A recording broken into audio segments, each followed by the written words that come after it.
Did you know that most of the land in Namibia is still owned by foreigners, and Germans in particular? The beautiful landscape and the surrounding mountains that you see here are all part of a 32,000 hectare big farm owned by a single German family. That is the size of Munich or Disneyland in Orlando, Florida, and this is just one single farm out of many you'll find across the country. Starting from the Namibian-South African border up to Namibia's capital, Windhoek, you will see that the land left and right is fenced. These are all private farms. During my travels through Southern Africa, I learned that the descendants of the settlers who own most of the farms have inherited so much wealth, they have not even spent the money their grandfathers have left behind. I always admired Africans for being able to forgive what has been done to them during slavery and colonialism, for being the most welcoming countries in the world, even embracing descendants of colonizers as part of their nation. But witnessing with my own eyes that their country's independence has not ended the dispossession of their land and racist views some settlers still carry on in the present towards them left me with so many questions, especially with the question, are we maybe too forgiving? What do you think? Let me know in the comments. So, okay, now what would you have us do? Should we start rounding up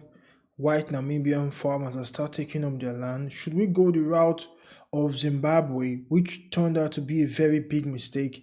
Now, Zimbabwe has agreed to pay compensation to white farmers to the tune of $3.5 billion, and they are literally begging the white farmers to come back because the black people they gave these lands to couldn't manage it.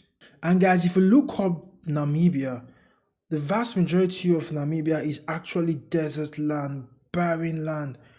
Ownership of these lands, how does it affect the life of the average Namibian?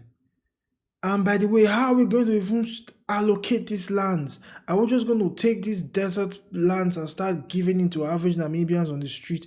Namibia is a very beautiful country, but when you paint it in this light, all you want to talk about is race. And the white Namibians and the native Namibians, they have found a way to coexist among themselves. If you go to Namibia, enjoy the country, take in the nature. The average Namibian does not care who owns a swat of desert land. It doesn't change the life they live. What they need is improvement to the quality of life.